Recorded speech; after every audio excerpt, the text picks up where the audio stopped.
tudo isso que nós estamos pensando tem custo, não tem? Então vamos falar de custo. No orçamento de 2014, aqui do município de São Paulo, ele estava estruturado da seguinte forma. No Fundo Municipal da Assistência Social, em São Paulo não foge à regra da maioria dos municípios, cujo fundo, a maior parte do recurso é federal. Okay?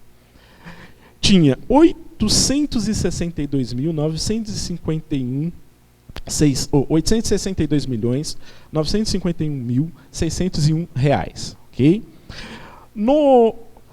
Na secretaria, a verba, aí nós vamos falar da verba. Qual é a verba da secretaria? 1.020.711 reais. Ou seja, nós estamos falando aí de quase 1 bilhão, ok? Quanto que o Estado, ou quanto que o município, e aí só para fazer um comparativo, tem reservado dos encargos gerais do município, cuja maior parte é para pagar a dívida, juros, coisas do tipo. Alguém tem alguma ideia?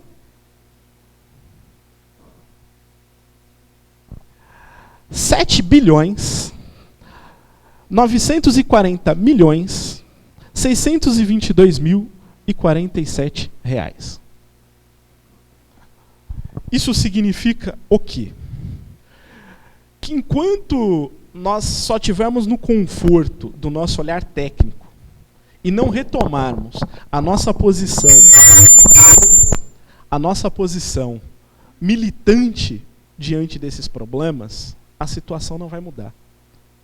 Por quê?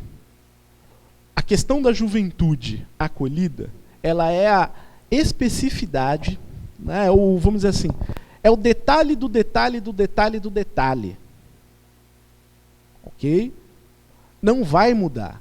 Não vai mudar por quê? Porque os recursos para aquilo que é geral já é insuficiente. E nós estamos falando que a gente precisa de uma série de medidas que permitam dar o apoio necessário para garantir uma autonomia que ela vai ser construída e que ela não vai se dar apenas por ter completado 18 anos. Só que não se faz isso sem investimento. Não se faz isso apenas com vontade. E olha que quem trabalha sabe que vontade a gente tem demais. E às vezes a vontade de todos aqui ela é muito maior do que o recurso que tem disponível para tal. E aí eu não estou dizendo, por exemplo, que ele vai chegar, a gente precisa receber mais. Não é só disso que eu estou falando, não. Estou dizendo que a gente precisa de recurso porque, por exemplo, quando nós falamos em educação,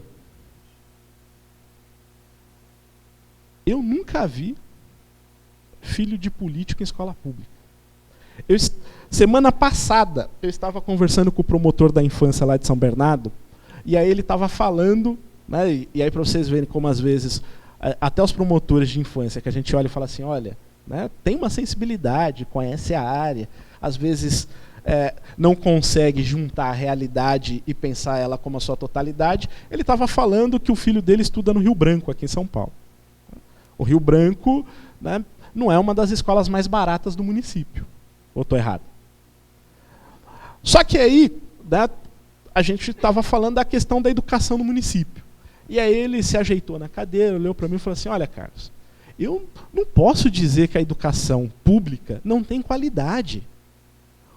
Porque seria leviano da minha parte dizer que a educação não tem qualidade. Baseado em que eu vou falar, né, que eu vou falar isso? E aí eu pensei comigo, não podia falar, porque eu dependo dele para outras situações, de falar assim, baseado no fato de você não colocar seu filho na escola pública. Então, quando a gente pensa na questão dos recursos, é porque quando a lógica do acolhimento é qual?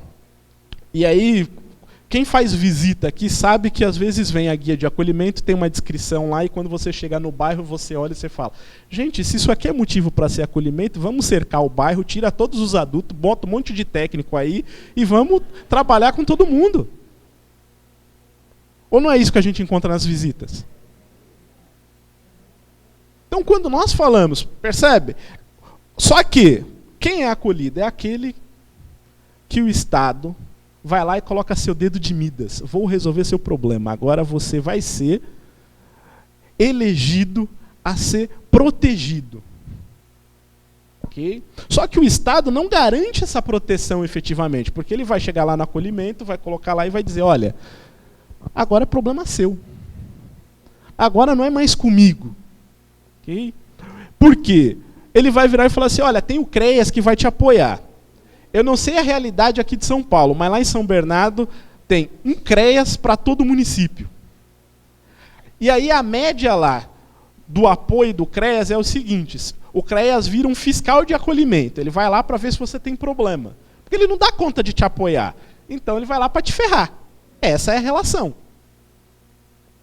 E aí, quando você pergunta para o técnico do CREAS, ok, vocês fazem acompanhamento das famílias.